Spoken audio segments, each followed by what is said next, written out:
इस वीडियो में हम डिस्कस करेंगे ABB M1M MFM का डाटा हम कैसे यूनिटी प्रो एक्सेल पे लेके आते हैं यूजिंग M340 PLC। तो सबसे पहले आपको जो है ABB मल्टी फंक्शन मीटर का पासवर्ड पता होना चाहिए। इसका बाय डिफ़ॉल्ट पासवर्ड है, अगर आपको कॉन्फ़िगरेशन चेंज करनी है वो है 1000।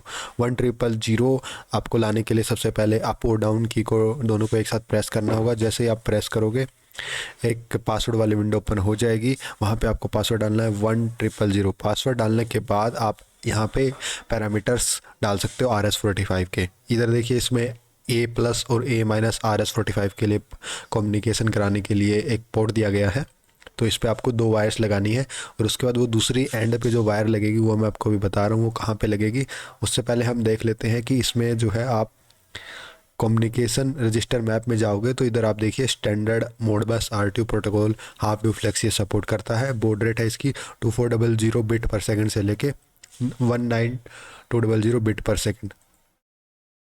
आप पैरिटी अपने हिसाब से उधर सेट कर सकते हो, इवन, ओड और नन। और स्टॉप बिट 1 और 2 सेम सेटिंग आपको, सेम कॉन्फ़िगरेशन आपको करनी पड़ेगी अपनी PLC में। उसके अलावा इसी मैनुअल में नीचे की तरफ आपको सीरियल वाइज प्रॉपर पैरामीटर्स दिए गए हैं मोड बस के, और डाटा टाइप भी दिया गया है। ये फ्लोट डाटा टाइप सपोर्ट करता है। आप देख सकते हो एड्रेस 40101 से लेके नीचे इधर 40217 तक दिए गए हैं। तो हम जिस PLC में इसको कनेक्ट करने वाले हैं वो ये वाली PLC है M340। इसके अंदर जो है 2 पोर्ट दिए होते हैं, एक तो स्टैंडर्ड इथरनेट पोर्ट मिलेगा आपको TCP/IP प्रोटोकॉल के लिए, और एक है अपना मोड बस के लिए, सीरियल कम्युनिकेशन के लिए। तो इधर आप क्लिक करोगे तो आपको दिखेगा सीरियल पोर्ट। इस पर डबल क्लिक करोगे तो इसका कॉन्फ़िगरेशन पेज ओपन हो जाएगा जहाँ पे आपको इसको कॉन्फ़िगर करना है। तो जो सेटिंग्स आपने अपनी मैंने उसमें डाली है, MFM में डाली है, सेम सेटिंग आपको इधर डालनी पड़ेगी। जैसे ट्रांसमिशन स्पीड 9600 और आपका डाटा टाइप RTU यानी 7 बिट, तो ASCII, RTU माने 8 बिट सीरियल कम्युनिकेशन के लिए। इधर आप पैरिटी सेट कर सकते हो, पैरिटी इवन, ऑड, नन। उसके अलावा आप इधर नंबर ऑफ रिट्राइज डाल सकते हो कि कितनी बार अपना जो है कोशिश करेगा मास्टर स्लेव से कम्युनिकेट करने की। और डिले आप डाल सकते हो, और आंसर डिले में 100 माने हमारा 1000 मिली सेकेंड हो गया, 1 सेकेंड हो गया। उसके बाद हम इधर फिजिकल लाइन में आपको सिलेक्ट करना पड़ेगा RS-45। तो अभी हम प्रोग्रामिंग पार्ट पे आते हैं। उससे पहले हम जान लेते हैं जो ये अपना RJ45 कनेक्टर है। इस RJ45 कनेक्टर में आप जो वायर सेलेक्ट करोगे वो उधर से 2 वायर आ रखी होंगी। तो उसके लिए आपको इस RJ45 कनेक्टर के दूसरे एंड पे आपको 8 वायर्स मिलेगी। CAT6 या CAT5 आप केबल लगाओगे तो उसमें से आपको कहाँ कहाँ पे वायरें लगानी है सबसे पहले वो डिस्कस कर लेते हैं। देखिए, मैंने एक इंटरनेट से ये पिक्चर निकाली है जिसमें देखिए RJ45 का जो इन आउट का जो अपना फीमेल वाला होता है, इसमें RS-45 के लिए 4 नंबर और 5 नंबर दी गई है। 5 नंबर है अपना RS-45 का नेगेटिव और 4 नंबर आपका RS-45 का पॉजिटिव। बाकी 6 नंबर इसका ग्राउंड है। तो आपको यहाँ पे ये 2 वायरें कनेक्ट कर देनी है। कौन सी वाली वायरें? जो अपनी MFM से आ रही हैं। ये देखिए, ये वाली वायरें सिंपल है। आपको मैंने वायरिंग एक्सप्लेन कर दी है, आपको मैंने MFM का पासवर्ड बता दिया है, बेसिक कम्युनिकेशन रजिस्टर मैप बता दिए हैं, कम्युनिकेशन कॉन्फ़िगरेशन की सेटिंग और साथ साथ रजिस्टर मैप बता दिए हैं। इतना कुछ करने के बाद आपको क्या करना है, सबसे पहले प्रोग्रामिंग पार्ट पे आना है। प्रोग्रामिंग पार्ट को हम एक बार देख लेते हैं जल्दी से। तो प्रोग्रामिंग पार्ट के लिए मैंने ये प्रोग्राम लिखा है FBD के अंदर। तो हम चले जाते हैं FBD के प्रोग्रामिंग पार्ट के अंदर। तो देखिए, अपना एक एड्रेस कन्वर्जन ब्लॉक होता है जिसमें आप यहाँ पे F1 प्रेस करके इसका मैनुअल भी ओपन कर सकते हो। एड्रेस कन्वर्जन ब्लॉक में एक साइड जो है स्ट्रिंग टाइप मैसेज डलता है और दूसरी एंड से ये एड्रेस एरे टाइप आउटपुट निकाल देता है।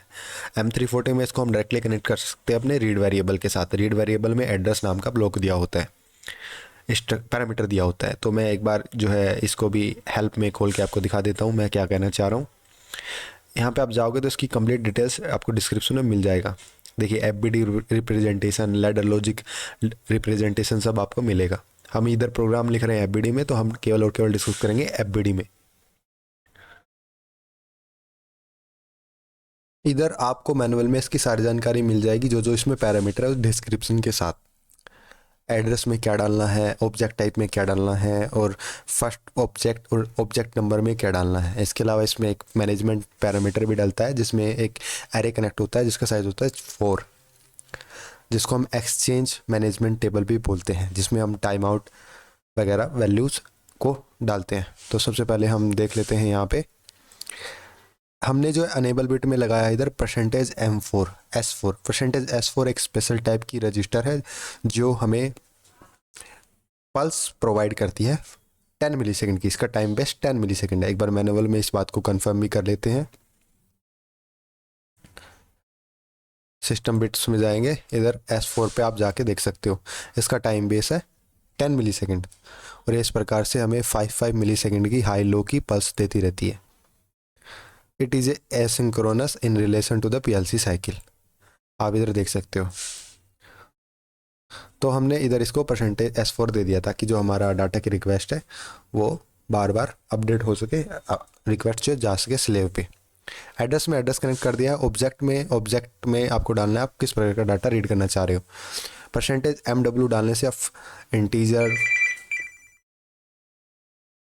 इंटीजर टाइप का डाटा रीड कर सकते हो, फ्लोट टाइप का डाटा रीड कर सकते हो, माने कोई भी एनालॉग डाटा आप रीड कर सकते हो। अगर आप यहाँ पे %M लिख देते हो तो आप सिर्फ और सिर्फ इधर कोयल स्टेटस वगैरह का डाटा रीड कर सकती हो और फिर राइट कर सकते हो। राइट करने के लिए राइट वेरिएबल आपको अलग से दूसरा इंस्ट्रक्शन लेना पड़ेगा। तो अभी हम आगे चलते हैं। नंबर माने आपका जो एड्रेस है वो स्टार्टिंग नंबर क्या होगा। 100 मैंने इधर डाला हुआ है, आप मैनुअल में देख सकते हो। इधर मैनुअल में वो है 101, माने मैंने 100 से चालू किया है और लास्ट है 217। तो उस हिसाब से हम इन सबको प्लस करेंगे तो टोटल्स निकल के आते हैं 118। तो नंबर ऑफ ऑब्जेक्टिव कॉन्जिक्यूटिव आपको जो स्टार्टिंग से लेके एंडिंग तक जितना रीड करना है उतना इधर आपको डाल देना है। ये देखिए, आप इस पे एनवी पे क्लिक करोगे आपको इधर दिखेगा भी number of consecutive object to read, मतलब 100 से लेके कहाँ तक आपको रीड करना है। फाइनली ये एक्सचेंज मैनेजमेंट टेबल जिसमें आपको साइज ऑफ 4 एरे कनेक्ट कर देना है और इधर आपको मिलेगा आउटपुट में आपको जो आपके एनबी है उस हिसाब से ही एक एरे को कनेक्ट कर देना। मैंने इधर एरे कनेक्ट किया हुआ है %MW 3600/120। इसको अनेबल करने के लिए आपको क्या करना पड़ेगा, इधर आपको PLC में जाना पड़ेगा और आपको टूल्स में जाना पड़ेगा और प्रोजेक्ट सेटिंग में आपको क्लिक करना पड़ेगा। जैसे आप प्रोजेक्ट सेटिंग में क्लिक करोगे तो आपको इधर मिलेगा एक टैब मिलेगा, इधर मैं आपको अभी बता रहा हूँ, वेरिएबल्स का टैब मिलेगा।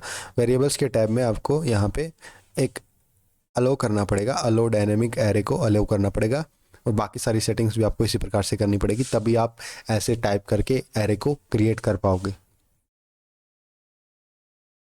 उसके बाद मैंने इसको अप्लाई कर दिया तो फाइनली हमारा आउटपुट का जो डाटा है वो इधर इस वाले एरे में आएगा। मैं एक बार आपको इसको इनिशिएट करके दिखा देता हूँ। एक न्यू एनिमेशन टेबल मैंने इधर ओपन की, तो जो आपका डाटा होगा वो सारा का सारा डाटा इधर वैल्यूज़ में आपको दिखेगा। अब नोटिस कीजिए ये सारा का सारा डाटा जो है इंटीजर फॉर्मेट में है, इसका डाटा टाइप इंटीजर है। पर जो हमारा मैनुअल है, मैनुअल हमें बता रहा है कि ये डाटा टाइप इसका फ्लोट है, तो उसके लिए हमें एक दूसरा प्रोग्राम यहाँ पे लिखना पड़ेगा कन्वर्जन के लिए, डाटा कन्वर्जन के लिए। पर हम उसके बाद चलते हैं। तो इधर मैंने क्या किया हुआ है, एक दूसरा जो है ब्लॉक बनाया हुआ है, कस्टम ब्लॉक है ये MFM ट्रिप के नाम से। मैंने इधर इस ब्लॉक में ये चीज़ डाली हुई है कि जब भी हमारी MFM में average voltage, R to Y voltage, Y to B voltage और B to R वोल्टेज, यानी इन सब की जो वोल्टेज है वो अगर एक लिमिट से नीचे जाती है फिर ऊपर जाती है तो हमारी एक बिट हाई होगी आउटपुट में, जो कि हमने जिसको नाम दिया है इनकमर 1 वोल्टेज ट्रिप _BT। एक तरीके से हमने एक प्रोटेक्शन बना दिया है कि MFM से हमारी जो वोल्टेज है वो हम हर सेकंड मॉनिटर कर रहे हैं कुछ मिली सेकेंड्स में, और अगर वो एक लिमिट से नीचे जाती है तो हमारा इनकमर है जो है वो ट्रिप हो जाएगा। तो एक बार मैं इसको भी एक्सप्लेन कर देता हूँ। इसको मैंने राइट क्लिक किया, इसको मैंने रिफाइन किया। सबसे पहले आप देखिए इधर इनकमर 1 का ओन का फीडबैक आ रखा है।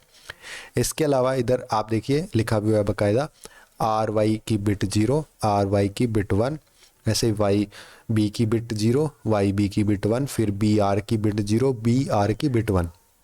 और इसके आउटपुट में आप देखिए, आउटपुट में नाम लिखा हुआ है ट्रिप बिट। आउटपुट में इधर कनेक्ट किया गया है एक दूसरा टैग जिसका नाम है इनकमर 1 लो वोल्टेज ट्रिप। ये हाई वोल्टेज भी हो, लो वोल्टेज भी हो, वो आप इस ब्लॉक के अंदर मैनुअली जाके सेट कर सकते हैं। एक बार मैं आपके लिए इसको रिफाइन कर देता हूँ। ये प्रोग्राम भी एफबीडी के अंदर बनाया गया है।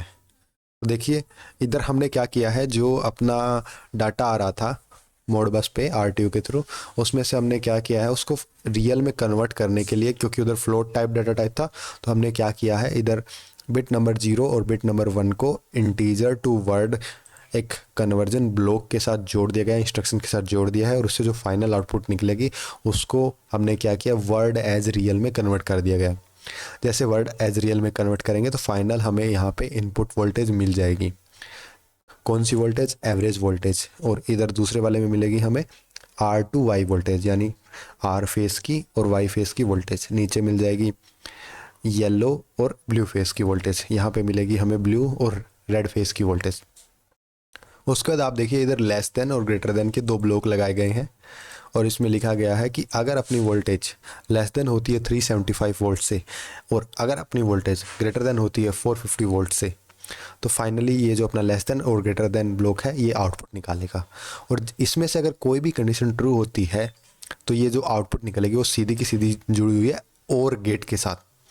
और गेट क्या होता है? और गेट में आप इनपुट्स को बढ़ा भी सकते हैं। इधर 2 ही कंडीशन बनाई गई है। और गेट ये बोलता है कि अगर मेरी इनपुट में जो भी कंडीशन, जो भी इनपुट्स आई है उनमें से अगर कोई एक भी ट्रू हो जाती है तो उसकी जो और गेट है उसकी आउटपुट हाई हो जाएगी। तो या तो हमारी वोल्टेज लो हो या वोल्टेज हमारी ओवर हो, हाई हो, अगर कोई भी एक कंडीशन ट्रू हुई तो अपना और गेट आउटपुट प्रोवाइड कर देगा। उसके बाद आप देखिए ये आउटपुट जो है सीधा की सीधा कहाँ पे गई है, ये सीधा की सीधा गई है एक दूसरे और गेट के साथ में, जहाँ पे यहाँ पे और सभी के सभी वोल्टेजेस आई हुई है, सभी के सभी और गेट के साथ में आई हुई है। आपको सिर्फ पहले वाला पार्ट समझना है, बाकी सब आप खुद ब खुद समझ जाओगे। इधर और गेट में भी ये बोला गया है कि अगर इन सब में से कोई भी एक वोल्टेज फ्लक्चुएट करती है अप साइड या फिर डाउन साइड, तो ये और गेट जो है एक आउटपुट में बिट हाई करेगा। फाइनल इसकी आउटपुट जो है वो हाई हो जाएगी, आउटपुट बिट। तो जैसे ही आउटपुट बिट हाई होगी हमने उसको सीधा के सीधा कनेक्ट किया गया एंड गेट के साथ में। एंड गेट क्या बोलता है? एंड गेट ये बोलता है जो जितनी भी इनपुट है जब तक वो सारी की सारी ट्रू नहीं हो जाती तब तक आउटपुट हाई नहीं होगी। तो इसलिए हमने इधर इसकी इनपुट नंबर 2 में इनकमर बिट कनेक्ट की गई है। ये देखिए आप इधर इनकमर बिट, यानी हमने इधर फीडबैक कनेक्ट किया है अपना। आप इधर देखोगे MFM के अंदर तो हमने यहाँ पे इनकमर 1 का ऑन का फीडबैक कनेक्ट किया गया है, और आप इसमें नाम भी देख सकते हो INC बिट, और इधर आप देख सकते हो INC बिट पे हमने इसको इधर कनेक्ट कर दिया गया। यानी अगर इनकमर का फीडबैक आ रहा है कि इनकमर ऑन है और उस कंडीशन में अगर ये इसमें से कोई भी कंडीशन ट्रू होती है तो ये एंड गेट जो है आउटपुट हाई करेगा। और उसके बाद इसकी आउटपुट जो है हमने सीधा जो है टी ऑन टाइमर के साथ कनेक्ट कर दिया है। टी ऑन टाइमर के साथ इसलिए कनेक्ट किया, कई बार फ्लक्चुएशंस हो जाती है कुछ मिली सेकेंड के लिए या फिर 1 या 2 सेकेंड के लिए, तो ऐसी कंडीशन में बार बार अननेसेसरी ट्रिपिंग ना आए उससे बचने के लिए हमने ये टाइमर लगाया है, जिसमें हमने टाइम बेस सेट किया है 5 सेकेंड का। ये एक ऑन डिले टाइमर है, टी ऑन टाइमर है। तो इसके बाद हमने फाइनल इससे आगे कनेक्ट कर दिया अपने ट्रिप बिट को। आप देखोगे इधर हमने कनेक्ट कर रखा है सीधा का सीधा इनकमर 1 की वोल्टेज ट्रिप कमांड पे। माने ये जो आउटपुट अगर ये हाई होती है तो अपना इनकमर जो है ट्रिप कर जाएगा।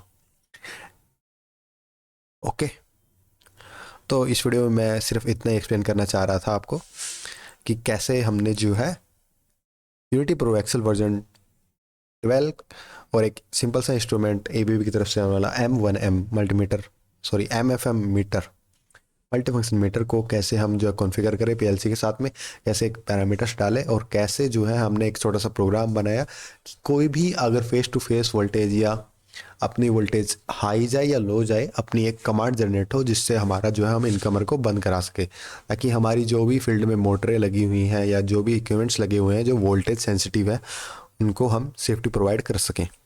तो मैं मिलता हूँ आपको नेक्स्ट वीडियो में।